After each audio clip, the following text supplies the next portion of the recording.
Um, this is another DreamWorks session here. As usual, I'm just doing it by myself and not knowing whether I'm going to end up with something that I want to put on the net or not, so I just allow myself to be as free as a bird. And as a matter of fact, there's a bird in the story here. This is another weird dream. I look for the weird ones because I hope they'll be more interesting theatrically. So this one's pretty weird, but at the same time it has some personal stuff in it, so maybe a combination of weirdness and personal stuff might make for a good brew here, something to cook up. Alright, so here it's a story. If we give it a title, we can call it The Gun at the Banquet Hall.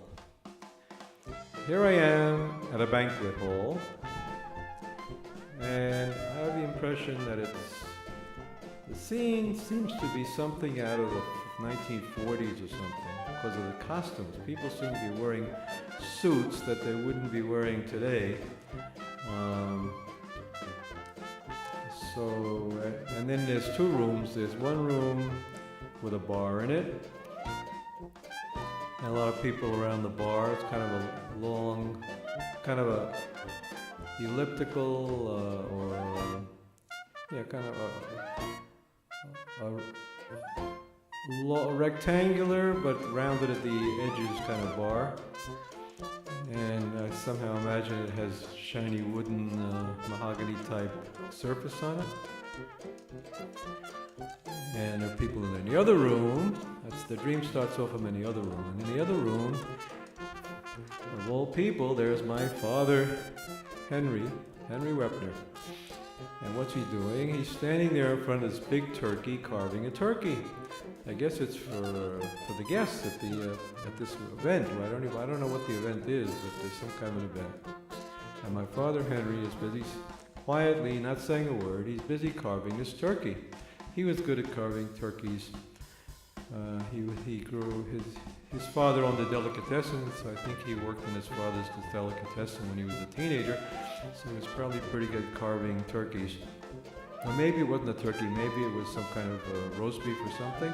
But he's carving this thing.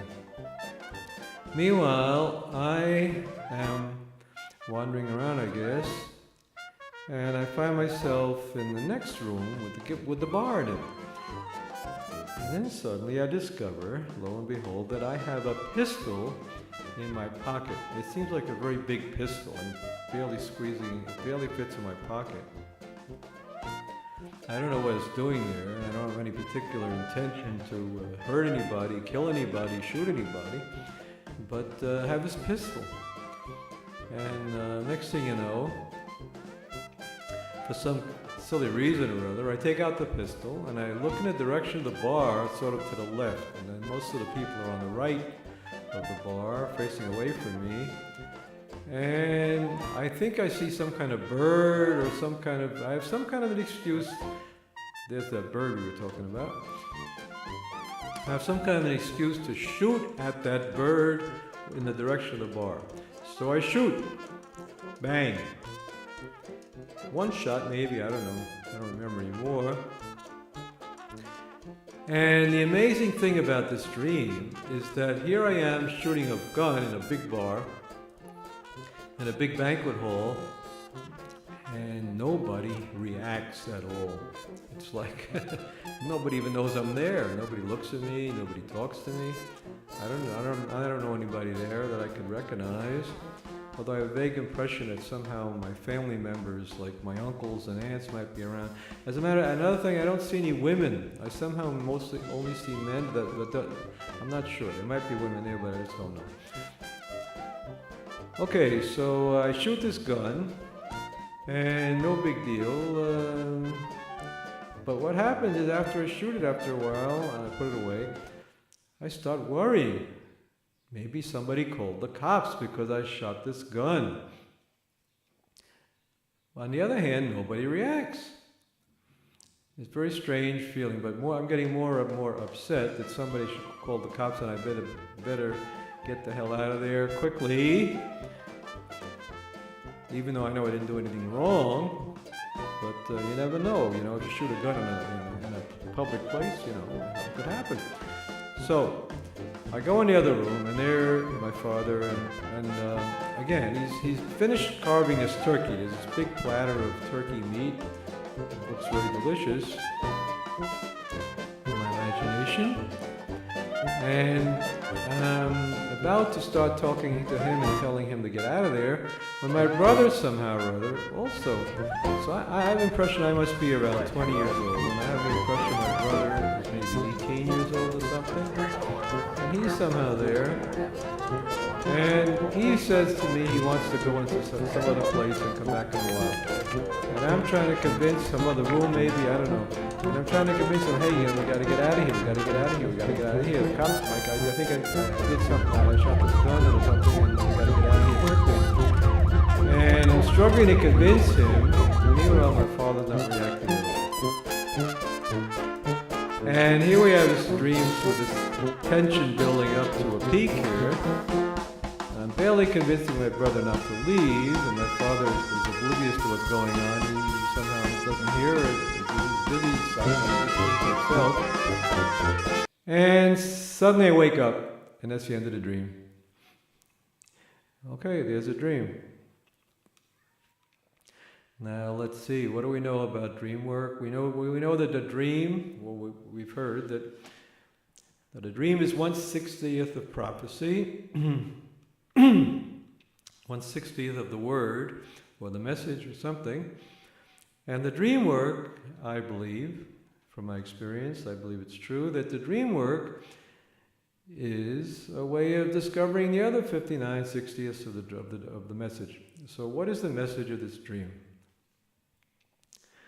Of course, this is not Freud. We're not saying that there is a message with the dream, because the dream work is a here and now process, working with awareness and discovering what comes out of the overall storytelling process. You know, if you've Walter Benjamin wrote a very nice essay about Leskov, Nikolai Leskov, the storyteller.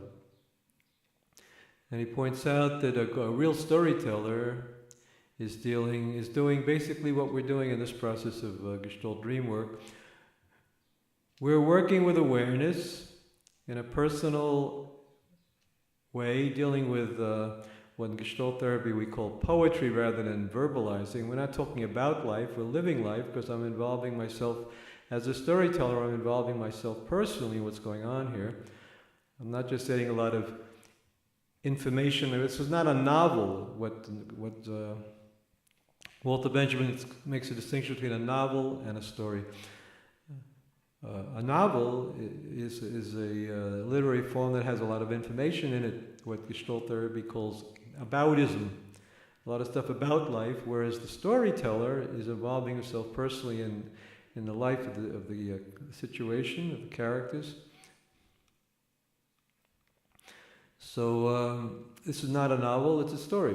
And I'm a storyteller, not a novelist. All right? A little bit of theoretical information here.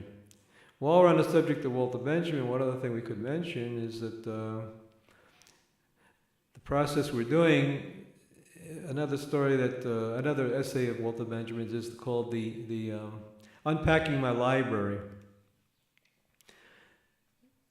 He writes about, he has a bunch of boxes of his books, his 1,000 library books, and he's unpacking it. And he's using that as a metaphor for exactly the same process we're doing here. In what sense? In the sense that each time I discover something here, any new point of view, by identifying with some other thing, it's like I'm unpacking another box of from my memory, from my archaic memory, and this is called Plato calls anamnesis.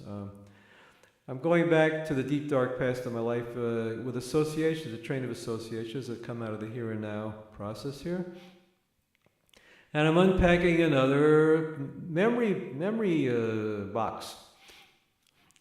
In other words, it's all there in my deep dark memory, in my archaic memory, and this Gestalt process is a way of going back to those primordial memories one at a time, opening one box, one big gestalt, one monad, one world of associations with a central ruling idea.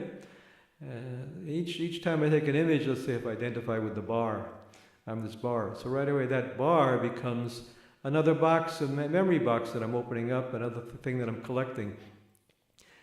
And so as Walter Benjamin unloads one box after another and gets to the final thing where his whole library is unpacked, same thing here in a dream work. The overall message of the dream we get to at the end of the dream work is again exactly this situation of having unloaded a whole bunch of boxes and getting all these memories and associations coming together, one big memory, which is the overall existential message of the dream.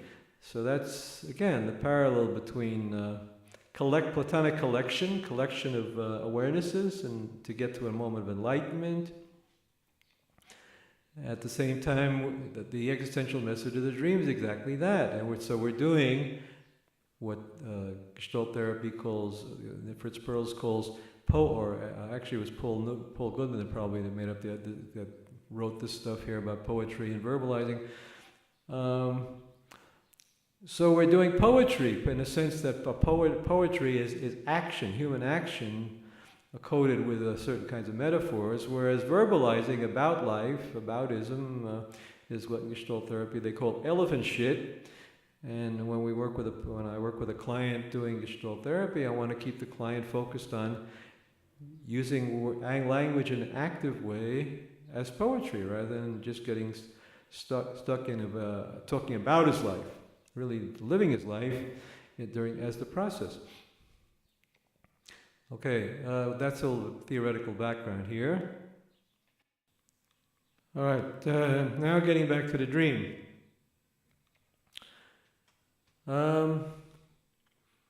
Let's see, where was I? I got lost in my lecture. I got lost there for a second. Okay, so this, where am I going to start working this dream?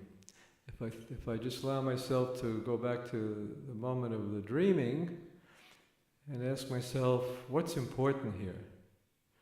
What's important about this dream? Well, one thing as an overall factor is the complete rising sense of tension throughout the dream. There's builds from no tension and kind of just being there to very strong sense of urgency, the danger, that worry I'll get in trouble, I'll get blamed for something I didn't mean to do. So that's one element. And I ask myself, what kind of music would go with that? Well, it would be some kind of music that builds. Somehow I have this musical association of, since it's the 40s type costumes, maybe it's some kind of it could be something like a